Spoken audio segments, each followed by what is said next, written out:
Vamos lá, Renato. Prega a palavra.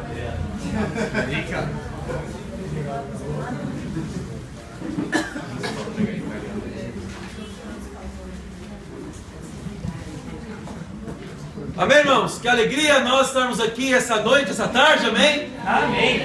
Sabemos que Deus tem nos dado muitas coisas. Temos muitos motivos para sermos gratos com o nosso Deus, amém? Amém. Vamos começar com uma oração. Amém. Deus e Pai, muito obrigado pelo seu amor. Obrigado, Pai, porque a cada dia que passa, o Senhor tem dado para nós, Pai eterno, oportunidades nessa vida para juntarmos tesouros no céu, Pai. Amém. Obrigado, Pai, porque o Senhor, Pai eterno, tem dado por meio da Bíblia a cada um de nós valores espirituais que ficam eternamente. É por isso que nós estamos aqui, Senhor. Estamos aqui por gratidão ao Senhor. Estamos aqui também porque alguém nos trouxe aqui. Ou estamos aqui, Pai eterno, porque também queremos escutar uma pregação, queremos escutar a sua palavra. Por isso eu oro ao Senhor, Pai, que nos inspire tanto para pregar a palavra quanto para escutar. Obrigado por tudo. Em nome do seu Filho Jesus que oramos e agradecemos. Amém. Amém.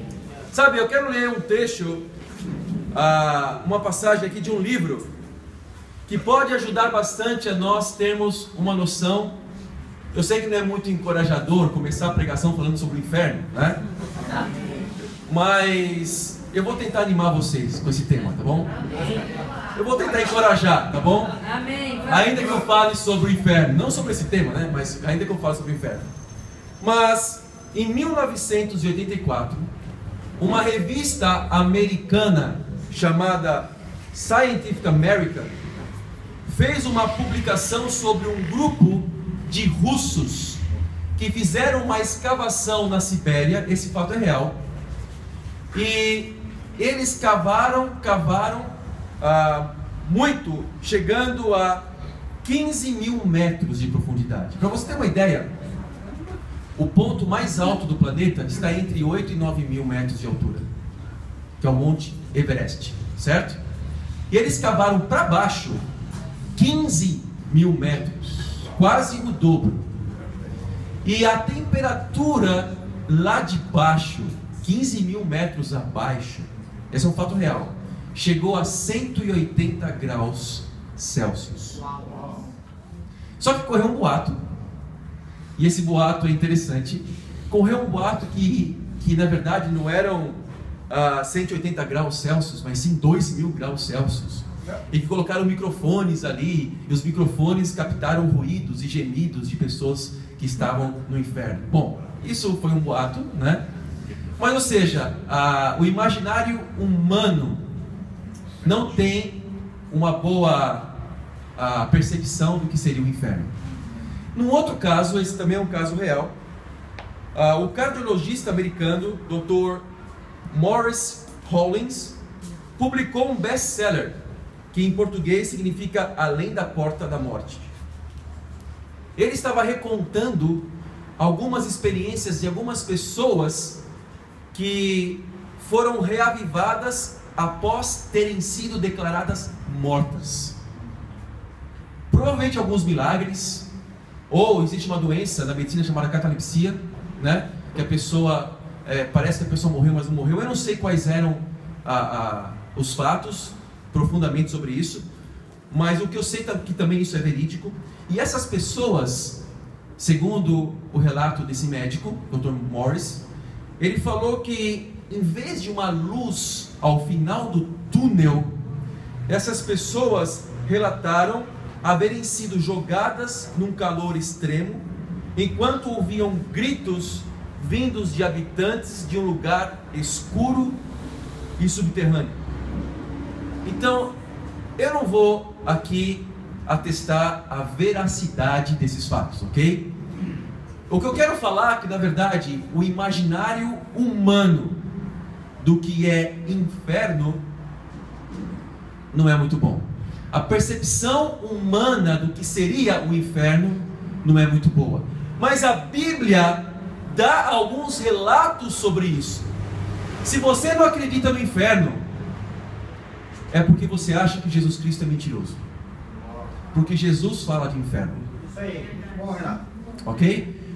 E a Bíblia relata em algumas passagens, especificamente Apocalipse 21:8, não precisa ir lá, mas depois você pode ver, que o inferno é comparado a uma segunda morte, que seria um lago de fogo e de enxofre. Todos nós sabemos que no mundo extrafísico, no mundo espiritual, não existem coisas materiais, obviamente, senão nós veríamos, não? Então, o fogo é algo material, é um plasma, né? É algo material. O enxofre é algo material. Mas por que a Bíblia fala que é como um lago de fogo e de enxofre? A Bíblia fala isso para dar uma noção física, porque somos físicos, ok? De como seria o sofrimento espiritual de quem estaria no inferno. Então, se você se imagine uma pessoa dentro de um lago de fogo e de enxofre. Imagine fisicamente isso. Estando ali dentro, sem poder sair. Então a Bíblia dá uma noção física de sofrimento para nós termos uma noção do que seria um sofrimento espiritual. E tanto é verdade que o inferno existe, se você acredita em Jesus, ok? Que Jesus fala em Mateus capítulo 10, versículo 28. Vamos lá. José, pega também.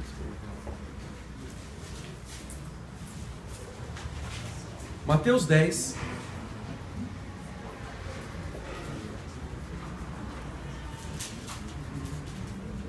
(28).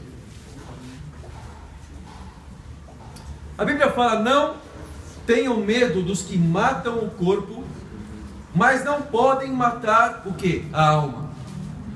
Antes, tenham medo daquele que pode destruir tanto a alma como o corpo onde?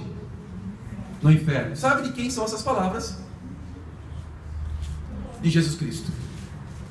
Então Jesus fala para nós não temermos o que é material, não temermos a ação de pessoas, mas sim aquilo que é espiritual. Então isso aqui que nós estamos fazendo hoje não é apenas um culto como milhares de outros cultos estão acontecendo só no nosso país. O que nós estamos fazendo hoje aqui é um preparo para que nós possamos herdar a vida eterna. Amém. Veja só, o que nós estamos fazendo aqui é nos preparando, ganhando convicções do que nós precisamos fazer e do que nós precisamos ser, para que não possamos ir ao inferno. Isso traz algum temor? Traz algum temor, sem dúvida, mas é um temor que Jesus Cristo predisse aqui. É um temor que Jesus Cristo está falando aqui, ok? E o tema de hoje é fornalha do inferno ou fornalha de Deus? Fornalha do inferno ou fornalha de Deus? Pode parecer um paradoxo, mas para alguma fornalha nós vamos, em alguma fornalha nós vamos estar. Nesse mundo nós temos que tomar uma decisão de ir para uma fornalha, para que depois da morte não possamos ir para uma outra fornalha. Existem duas fornalhas que você pode ir: a de Deus ou a do inferno. Eu vou explicar o porquê. Amém? Amém. Por exemplo, vou dar um testemunho para vocês de como foi minha vida, como foi minha conversão. Não é um testemunho encorajador, ok? Não é um testemunho que você vê nas outras igrejas. Aliás, um discípulo acha encorajador, amém? Amém. Um discípulo vai achar encorajador isso. Mas se você não é um discípulo de Jesus, talvez você não vai achar muito encorajador. Normalmente quando você vê testemunhos por aí, você vê testemunhos de milagres, ok? Você vê testemunhos de pessoas que estavam na pobreza e agora têm perspectiva material, têm prosperidade. Você vê testemunho de pessoas que conseguiram alcançar alguma bênção, seja ela no âmbito emocional, né? Ou seja ela no âmbito de saúde física também. Pessoas que tinham uma doença e foram curadas, mas meu testemunho não é esse. É o contrário. Meu testemunho é o seguinte: eu tinha uma vida boa. Tem até uma música sertaneja que o Manuel gosta, Porque fala da vida boa, né, Manuel? Só que fala da Isabel, minha patroa, né? Não é, Maria José, minha patroa. Então, eu tinha uma vida boa, mas não conhecia Maria José ainda. Mas minha vida era boa. Não era tão bom, então. Eu acho que é isso aí, Maria. Eu vou concordar com você, Maria José, para não apanhar em casa. Para não dormir no sofá. Isso. Não, eu não durmo no sofá. Mas... vida boa. Qual era a minha vida boa? Eu era solteiro, né? É hoje que ele morre. Eu comia a comida da minha mamãe. Era bom. Fazia minha faculdade. Trabalhava no banco. Eu era um católico não praticante, como muitas pessoas. E tinha uma namorada. E meu objetivo era me formar, ganhar dinheiro e me casar. Estava muito bem encaminhado, minha família gostava muito de mim. Tudo ia bem até o dia que eu fui convidado para ser um discípulo. Quando me convidaram para ser um discípulo, parece que aconteceu o contrário. Sabe o que aconteceu? Alguém me convidou para estudar a Bíblia e tudo começou a dar errado. Eu perdi meu carro. Minha namorada arrumou outro, ainda bem, Maria José. Graças a Deus. Fui demitido e depois de um tempo eu tive que trancar a minha faculdade para ser um missionário. Isso para você que é um discípulo é encorajador, não? Amém. Mas para você que não é um discípulo, nossa, deu tudo errado, que zica, que igreja é essa? Eu tinha algumas imagens, algumas estátuas. Eu tinha a estátua do comodismo, a qual eu servia. Eu tinha a estátua do dinheiro e tinha a estátua da imoralidade sexual. Para mim, importante era Palmeiras ganhar, era mulheres e ter dinheiro. Como um homem normal. Mas Deus tirou tudo isso de mim para que eu tivesse só Ele. Então, de alguma forma, eu precisei passar por uma fornalha de queimar os meus valores desse mundo. E o tema de hoje é esse, a fornalha de Deus, amém? Vamos abrir em Daniel capítulo 3.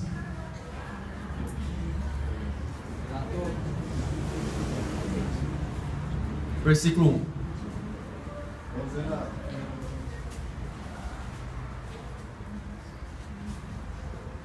Daniel 3:1. O rei Nabucodonosor fez uma imagem de ouro de 27 metros de altura. Uau! 27 metros de altura.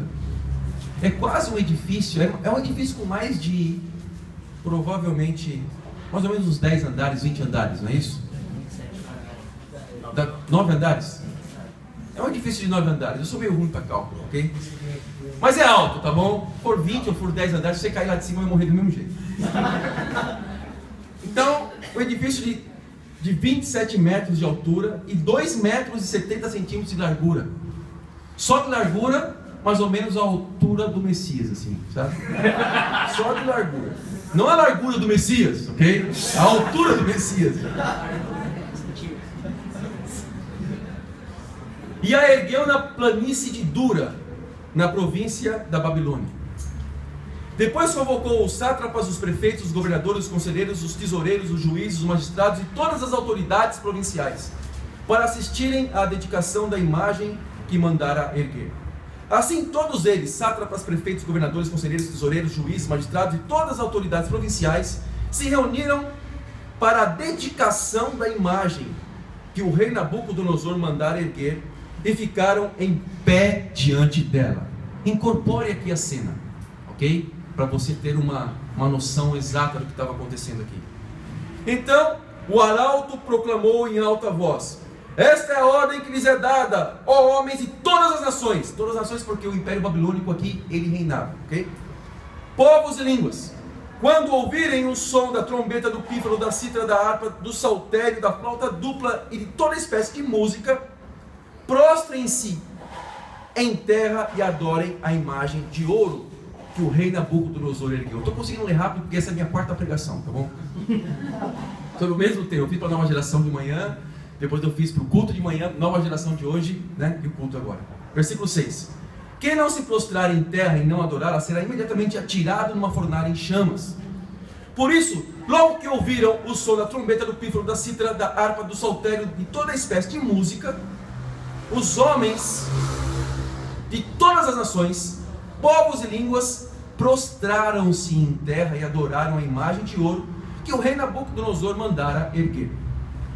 Nesse momento, alguns astrólogos se aproximaram, olha só, se aproximaram e denunciaram os judeus, dizendo ao rei Nabucodonosor, vou fazer mais ou menos como deve ter sido a forma que eles falaram, tá bom?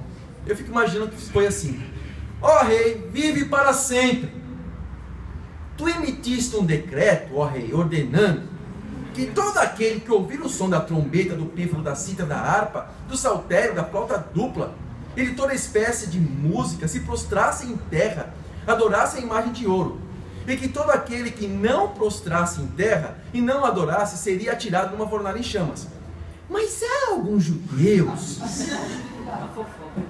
que nomeaste para administrar a província da Babilônia, Sadraque, Mesaque e Abednego, que não te dão ouvidos, ó rei, não prestam culto aos teus deuses, nem adoram a imagem de ouro que mandaste erguer. Veja só, esse vídeo eu só coloquei. Furioso, Nabucodonosor mandou chamar Sadraque, Mesaque e Abednego. E assim que eles foram conduzidos à presença do rei, Nabucodonosor lhes disse: é verdade, Sadraque, Mesaque e Abednego, que vocês não prestam culto aos meus deuses, nem adoram a imagem de ouro que mandei erguer? Pois agora, quando vocês ouvirem o som da trombeta, do pífaro, da cítara, da harpa, do saltério, da flauta dupla e de todas as espécies de música, se vocês se dispuserem a prostrar-se em terra e a adorar a imagem que eu fiz, será melhor para vocês. Mas se não a adorarem, serão imediatamente atirados numa fornalha em chamas. E que Deus poderá livrá-los das minhas mãos? Sadraque, Mesaque e Abednego respondeu o rei: ó Nabucodonosor, não precisamos defender-nos diante de ti. Uau! Eles poderiam pedir clemência, não? Eles poderiam se defender, não? Mas não fizeram isso. É assim que o homem de Deus lida com a idolatria. 17. Se formos atirados na fornalha em chamas, o Deus a quem prestamos culto pode livrar-nos, e Ele nos livrará das tuas mãos, ó rei. Mas se Ele não nos livrar, saiba, ó rei, que não prestaremos culto aos teus deuses, nem adoraremos a imagem de ouro que mandaste erguer. Uau! Sadraque, Mesaque e Abednego, 3 judeus que não se prostraram a uma imagem de ouro. Sabe, aqui também tem uma fornalha, só que não é uma fornalha do inferno, é uma fornalha que prova a nossa fé. É a fornalha que Deus permite que tenha aqui nesse mundo, para purificar a nossa fé, assim como fogo purifica o ouro. Se você abrir a Bíblia em 1 Pedro 4,12, vamos lá. Marca aqui com o dedinho. Vamos lá, 1 Pedro 4,12. Diz o seguinte: amados, não se surpreendam com o fogo que surge entre vocês para os provar, como se algo estranho lhes estivesse acontecendo. Mas alegrem-se à medida que participam dos sofrimentos de Cristo, para que também, quando a sua glória for revelada, vocês exultem com grande alegria. Qual que é o valor do cristianismo? Quais são os valores espirituais? Quando nós nos alegramos, onde? Nos sofrimentos. A Bíblia fala, quando você exulta Jesus, ou quando você se alegra nos sofrimentos de Cristo, quando você se alegra nas provações, quando você dá testemunho da sua fé, ainda que esteja sofrendo, quando você fala que segue a Jesus não como um ídolo, mas segue a Jesus sim como seu Senhor. Não é aquele Jesus que vai te dar as coisas que você quer necessariamente, porque os discípulos do primeiro século morreram de forma trágica, com exceção de João. Mas todos eles morreram de forma trágica, degolados, queimados, cerrados ao meio. Muitos eram presos, apedrejados, mas sempre se mantiveram firmes com Deus, porque a esperança deles era passar aqui pela fornalha e não esperar a fornalha que vem depois da morte. Então Pedro fala para nós não nos surpreendermos com o quê? Com o fogo que surge no meio de nós. Uma coisa é fato: todos nós aqui vamos passar pelo fogo, se é que já alguns não estejam passando. E uma coisa que eu fico pensando é que ninguém quer passar pelo fogo, mas só passa pelo fogo nessa vida e se mantém firme aquele que tem fé. Quem não tem fé não quer passar pelo fogo e não vai passar pelo fogo. Vai querer ter uma vida boa aqui. A pergunta que eu faço para cada um de nós: o que você faria no lugar de Sadraque, Mesaque e Abednego? Você se considera um adorador de Deus? Pois bem, o que é ser um adorador de Deus? Adorador de Deus não é necessariamente você estar aqui e cantar e entoar algumas canções legais e se emocionar com isso. Desculpe se eu te decepcionei.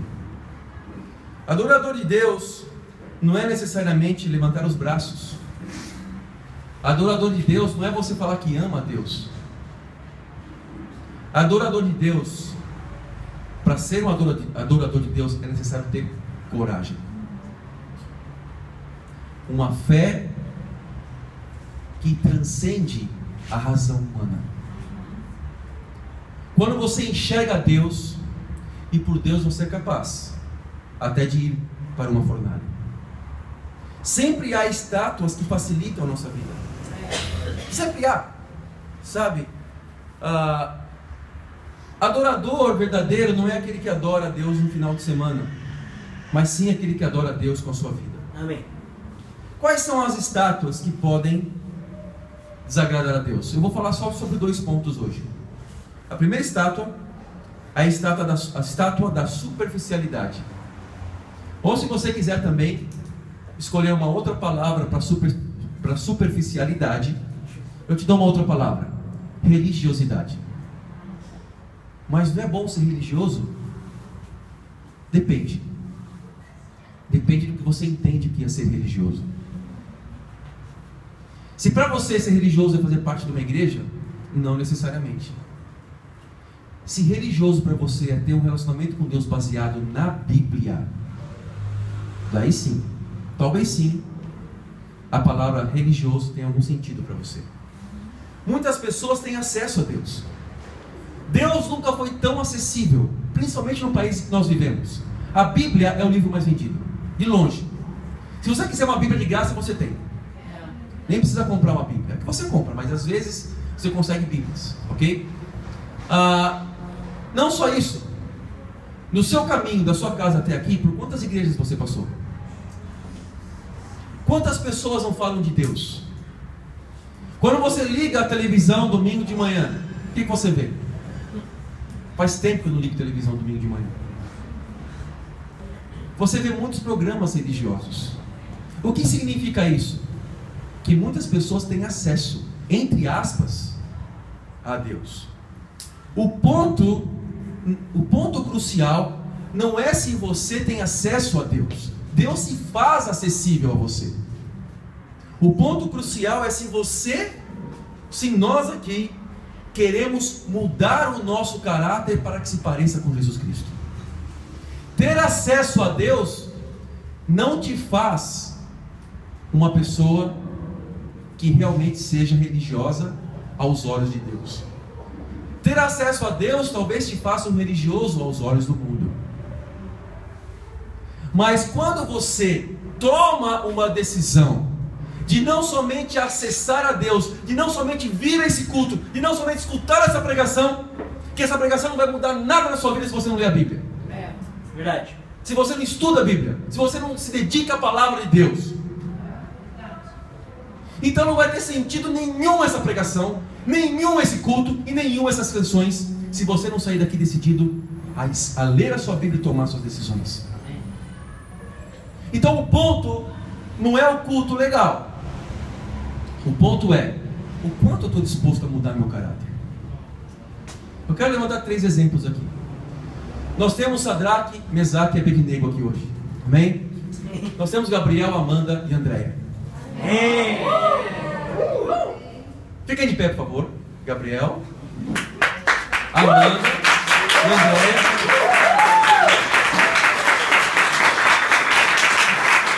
Eles vão ser apresentados no final do culto, amém? Amém. Podem sentar. Mas eles tomaram uma decisão incrível aqui, amém? Eles tomaram a decisão de jogar fora os valores do mundo. Sabe, Gabriel e Amanda, eles eram namorados, mas não um namoro que agradava a Deus. Eles tomaram a decisão, não, eu primeiro preciso me aproximar de Deus. Amém. E colocar Deus em primeiro lugar na minha vida. Amém. Ou seja, compartilhamos da mesma dor. Andréia já tem vindo há algum tempo e tem tomado decisão, paulatinamente, sabe, estudando a Bíblia, tomando decisões incríveis. E só Deus sabe o quanto Andréia tem se sacrificado. Só Deus sabe o quanto Andréia tem passado por algumas dificuldades para colocar Deus em primeiro lugar, amém? Pessoas que tomam a decisão de ir na contramão da razão do mundo para estar a favor da razão de Deus. Existem alguns sintomas de superficialidade. E é o que mais existe. Por exemplo, vamos supor que você não está num dia bom, ok? Vamos supor que seu dia não está muito bom hoje. E alguém do outro lado da rua fala assim: ô Manuel, eu gosto de falar com o Manuel. Tudo bem, Manuel? É, Manuel, tudo jóia? Não, metade é relógio. Tudo beleza? Beleza. Ele pode estar mal, sabe? Mas ele vai falar que está tudo bem.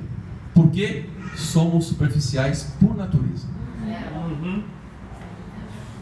Todos nós aqui somos superficiais da boca para fora. Se eu chegar e falar assim: aí, beleza? Você nunca vai chegar para a pessoa e falar assim: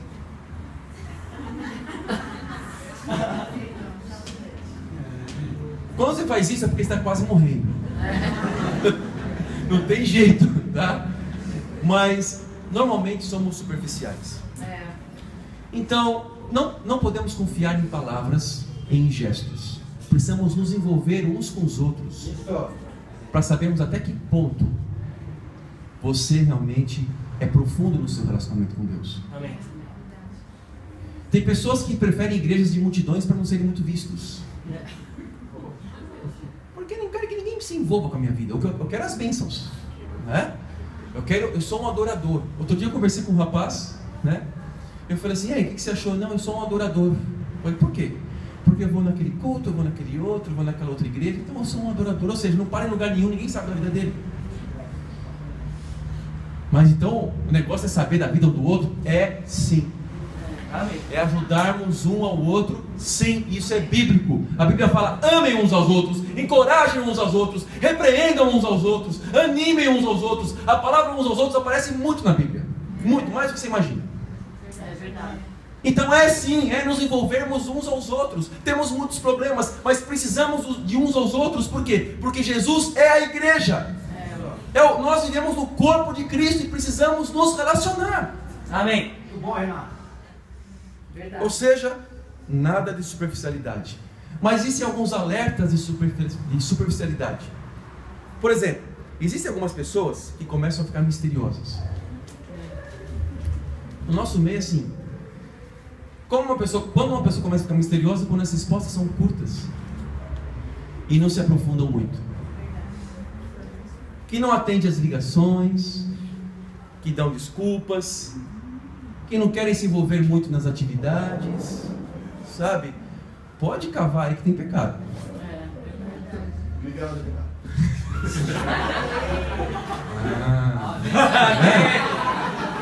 Tá vendo como os corações começam a se revelar aqui? Amém. Dá desculpas de cansaço, mas não estão cansados para fazer o que gostam. Né? Pessoas superficiais. Olha só, meu amigo, olha como tá. Tá tirando bem aqui. Mas,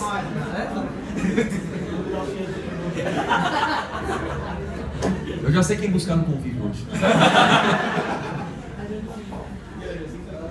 Ou usam algumas desculpas como: eu quero fazer as coisas de coração. Eu não quero fazer as coisas forçado. Se Jesus fala em Lucas 9, em Lucas 14, aquele que quer me seguir, negue a si mesmo. Como você quer fazer as coisas de coração logo de cara? O coração do homem é doente. Jeremias 17.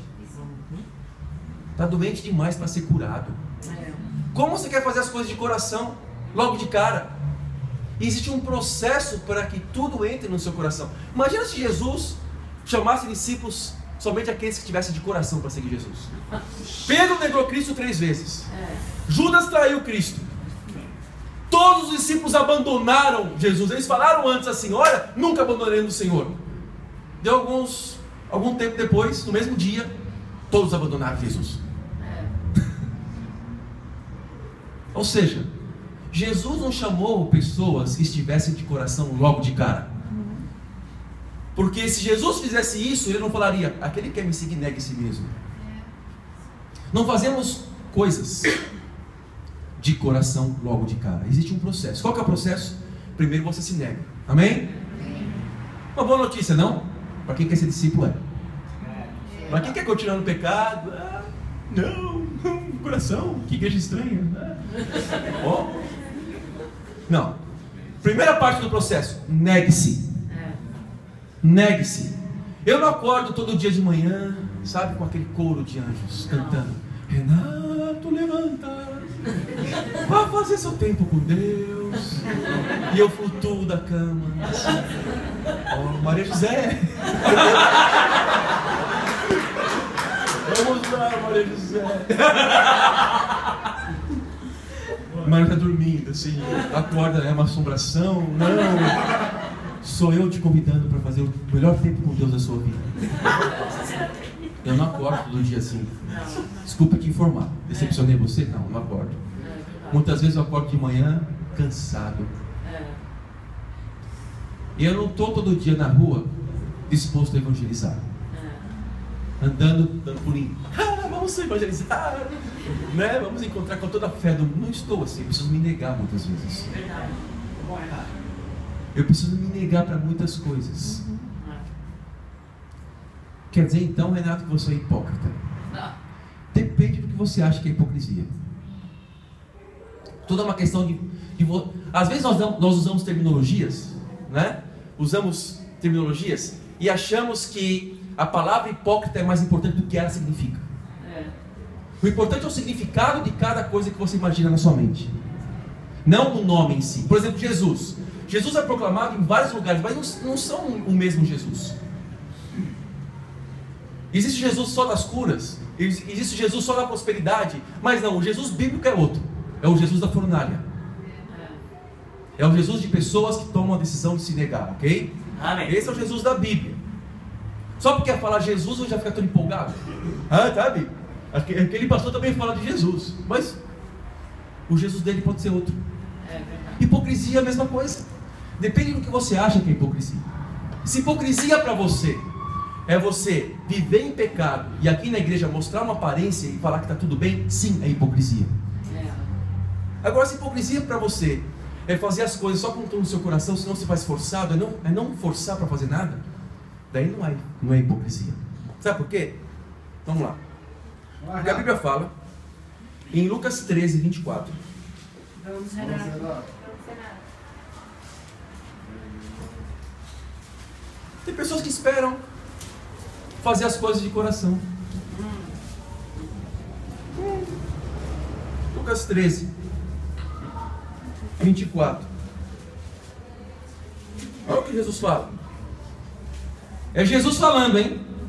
Esforcem-se para entrar pela porta estreita. Essa porta estreita é a porta estreita do reino de Deus. Então esforcem-se para entrar nessa porta. Por quê? Porque eu lhes digo que muitos tentarão entrar e não conseguirão. Ou seja, o reino de Deus não é para aqueles que tentam, mas é para aqueles que se esforçam, amém? Amém. Então é esforço. Não é deixa fluir. Deus vai preparar. Deus já preparou, ó, faz tempo. Eu sempre falo isso, eu quero falar de novo.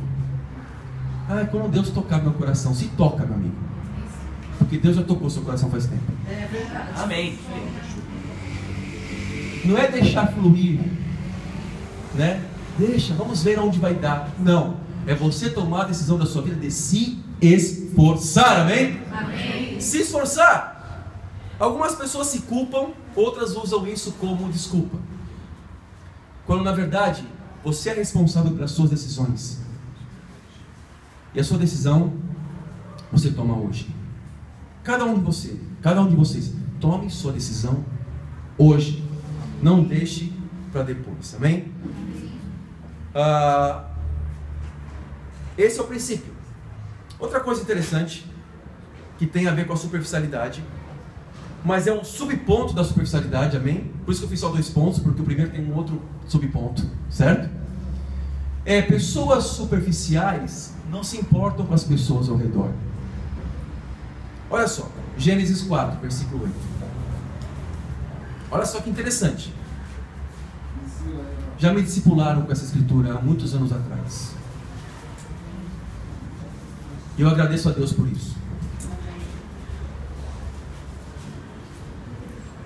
Gênesis 4, versículo 8. Disse, porém, Caim a seu irmão Abel: vamos para o campo.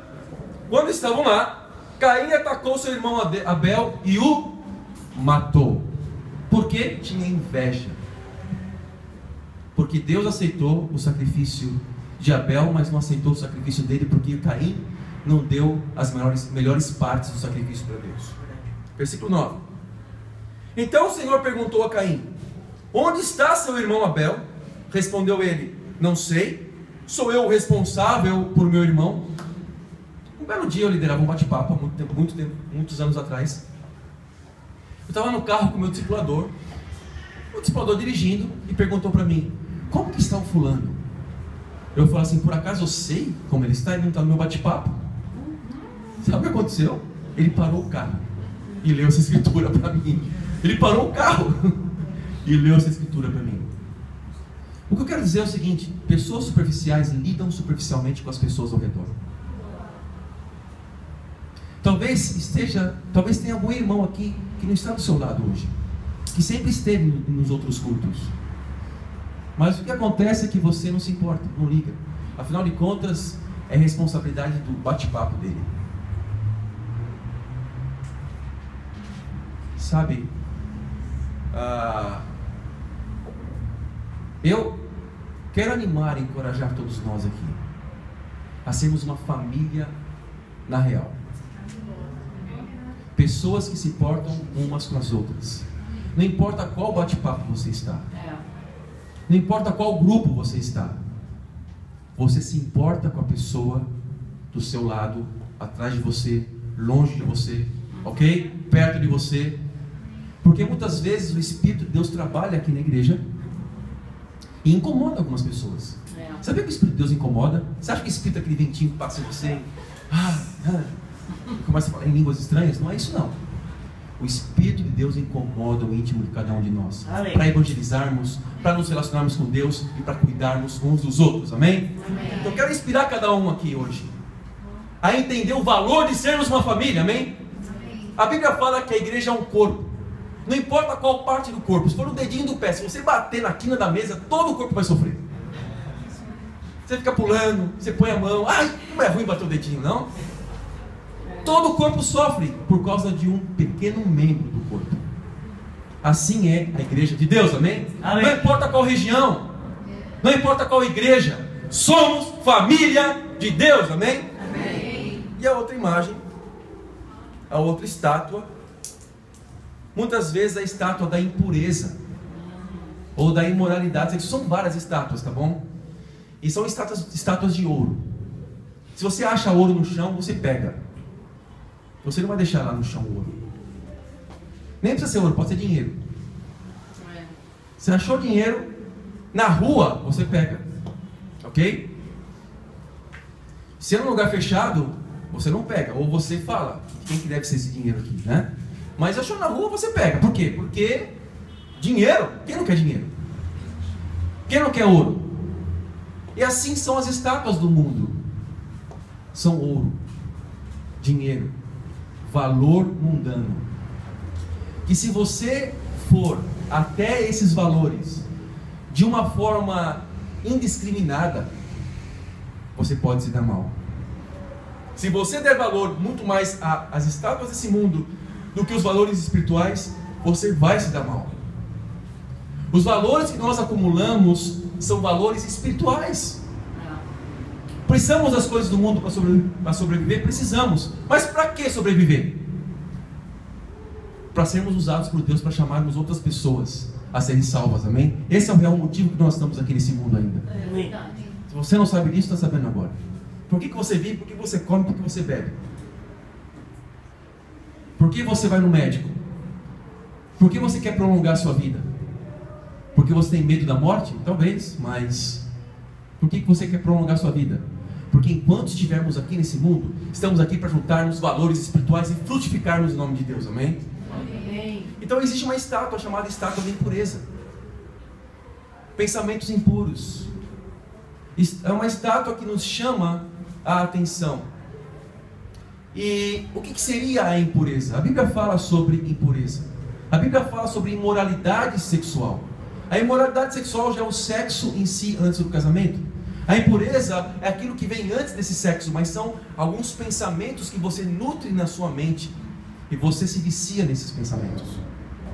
Tem pessoas que são viciadas em imoralidade, em impureza na internet.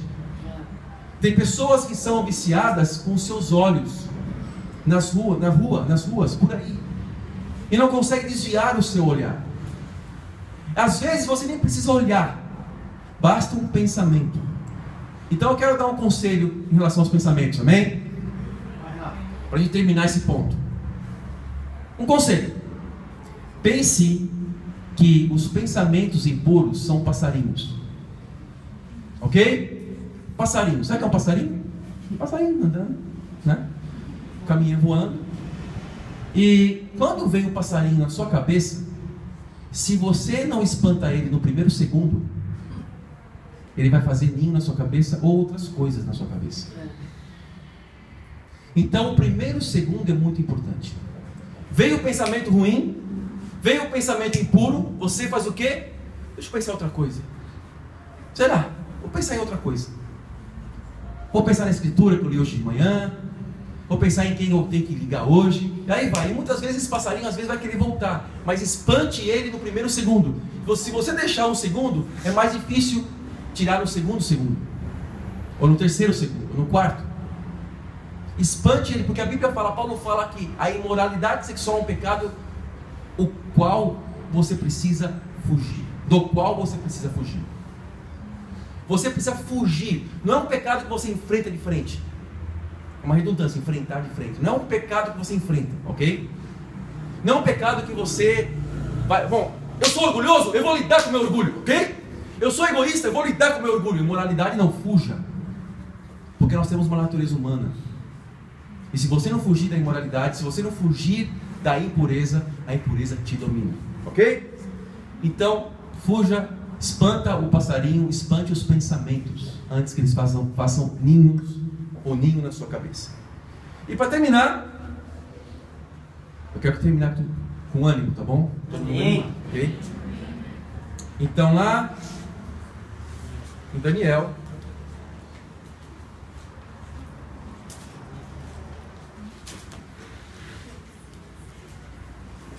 capítulo 3, versículo 19.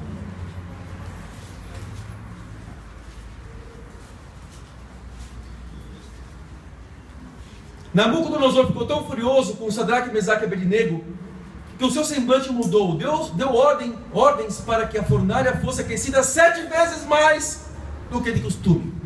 Quando você toma a decisão de ir para a fornalha de Deus, prepare-se. A fornalha vai ser mais quente do que você pensa. Não se decepcione ou não fique decepcionado. Tem pessoas que tomam a decisão de ser um discípulo, amém? E o conselho que eu dou para esses 3 jovens discípulos, Sadraque, Mesaque e Abednego aqui, ok? O conselho que eu dou, olha, para você se manter firme, esteja preparado para o pior, mas animado com o melhor, amém? Inspirado com o melhor. O que fala aqui é que Nabucodonosor esquentou 7 vezes mais a fornalha do que de costume. No versículo 20, e ordenou que alguns dos soldados mais fortes do seu exército amarrassem Sadraque, Mesaque e Abednego e os atirassem na fornalha em chamas. Imagina só, eles atiraram os 3 amarrados. E os 3 homens, vestidos com seus mantos, calções, turbantes e outras roupas, foram amarrados e atirados na fornalha extraordinariamente quente. A ordem do rei era urgente, e a fornalha estava tão quente que as chamas mataram os soldados que levaram Sadraque, Mesaque e Abednego. E esses caíram amarrados dentro da fornalha em chamas. Mas logo depois, o rei Nabucodonosor, alarmado, levantou-se e perguntou aos seus conselheiros: não foram 3 os homens amarrados que nós atiramos no fogo? Eles responderam: sim, ó rei. E o rei exclamou: olhem, estou vendo 4 homens desamarrados e ilesos, andando pelo fogo, e o quarto se parece com o filho dos deuses. Provavelmente esse quarto foi lá e desamarrou eles. Versículo 26. Então Nabucodonosor aproximou-se da entrada da fornalha em chamas e gritou: Sadraque, Mesaque e Abednego, servos do Deus Altíssimo, saiam, venham aqui. E Sadraque, Mesaque e Abednego saíram do fogo. Os sátrapas, os prefeitos, os governadores, os conselheiros do rei se juntaram em torno deles e comprovaram que o fogo não tinha ferido o corpo deles, nem um só fio de cabelo tinha sido chamuscado, os seus mantos não estavam queimados e não havia cheiro de fogo neles. Disse então Nabucodonosor: louvado seja o Deus de Sadraque, Mesaque e Abednego, que enviou o seu anjo e livrou os seus servos. Essa aqui é uma alusão, irmãos. É uma alusão de como vai ser a nossa vida celestial. Se nós passamos pela fornalha desse mundo, se nós passamos pelas provações desse mundo, e nós não nos surpreendemos com o fogo das provações, vamos ter um relacionamento com Deus, e o nome de Deus vai ser engrandecido, amém? Amém. E terminando aqui, eles confiaram nele, desafiaram a ordem do rei, preferindo abrir mão da sua vida, prestar culto e adorar outro Deus. Precisamos desafiar o mundo, irmãos, que não fosse o seu próprio Deus. Por isso, eu decreto que todo homem que, de qualquer povo, nação e língua, que disser alguma coisa contra o Deus de Sadraque, Mesaque e Abednego, seja despedaçado. Assim, esse rei era doido, okay? Era 880.